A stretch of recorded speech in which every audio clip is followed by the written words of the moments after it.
Here's a question nobody asks out loud.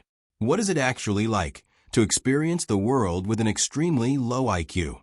Not the test scores, not the medical labels, not the clinical definitions, the actual lived experience.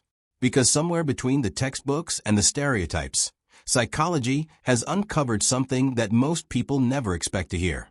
And by the end of this video, the way you think about human intelligence will never quite be the same.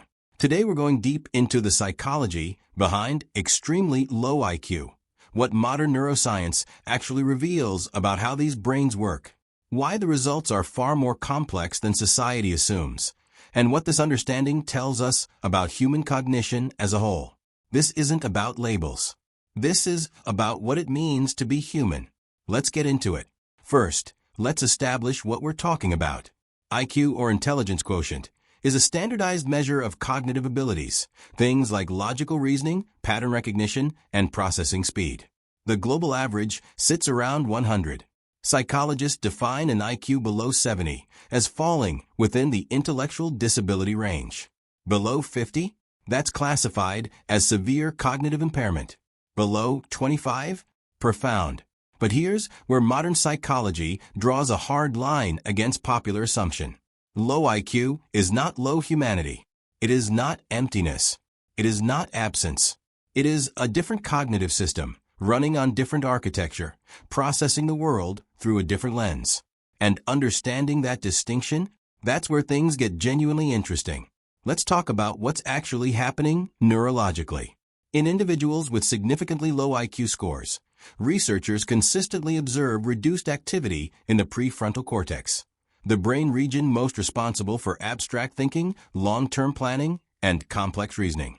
Neural pathways that most people develop automatically, understanding consequences before they happen, reading unspoken social cues, shifting between tasks quickly.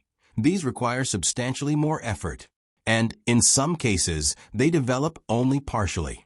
But here's the part that stops cognitive researchers in their tracks. Other regions of the brain, often fully intact. The limbic system, the emotional core of the brain, frequently shows completely normal, sometimes even heightened, activity.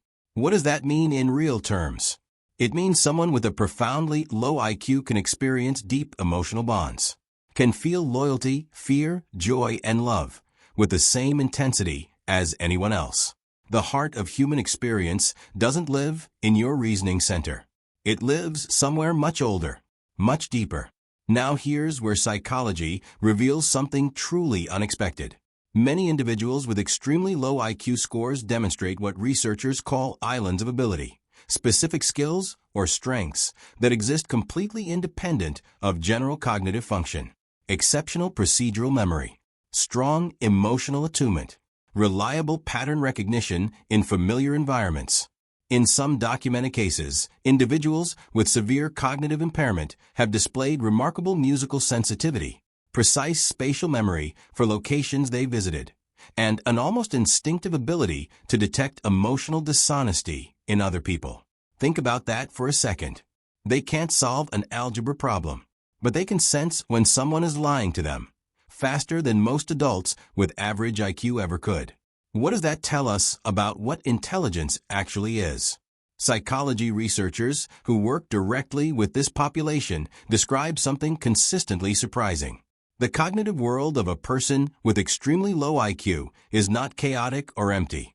It is concrete, immediate, sensory, emotionally anchored. Where a typical brain builds abstract mental maps, timelines, hypotheticals, future scenarios, a brain with severely limited cognitive architecture builds something else entirely. A world organized around what is happening right now. Familiar faces, familiar routines, immediate feelings. And within that world, many individuals function with striking consistency, genuine warmth, and a form of social intelligence that no standardized test was ever built to measure. Psychologist Howard Gardner spent decades arguing that human intelligence was never a single thing. Linguistic intelligence, spatial reasoning, interpersonal awareness, emotional depth, bodily coordination. The IQ test captures one narrow slice of one dimension of one type of cognitive processing. It was designed to predict academic performance. It was never designed to measure what makes someone fully human. Here's an uncomfortable truth that behavioral psychology keeps returning to. Society's discomfort with low IQ says more about us than it does about them. We live in cultures that reward speed, abstract thinking, verbal performance, test scores. We've built systems that define intelligence in our own image, and then label everyone who doesn't fit that image as deficient. But researchers working in cognitive diversity consistently challenge that framework. Studies on emotional perception in individuals with intellectual disabilities reveal something striking. This population is frequently more responsive to tone of voice, facial microexpressions, and emotional atmosphere than neurotypical adults in the same room. They pick up on tension, on warmth, on authenticity, because when abstract reasoning is limited, the brain doesn't shut down. It redirects. It adapts. It finds other ways to understand the world. That is not a deficiency. That is the human brain doing exactly what it has always done, surviving, connecting, and making meaning with whatever tools it has available. So what does all of this actually tell us? Modern psychology's most important insight about extremely low IQ isn't about limitation. It's about architecture. Every human brain, regardless of IQ score, is solving the same fundamental problem. How do I make sense of this world? How do I connect with other people? How do I find safety, meaning, and belonging?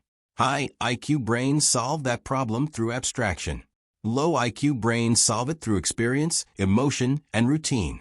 Neither approach makes someone more or less worthy of dignity, care, or understanding.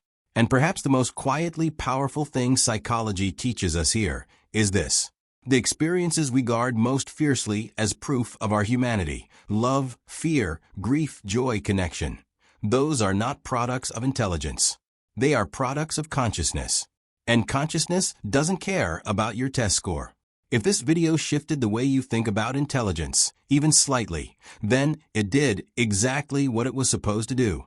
Because understanding minds that work differently from our own doesn't just build empathy. It builds a clearer picture of what the human mind actually is.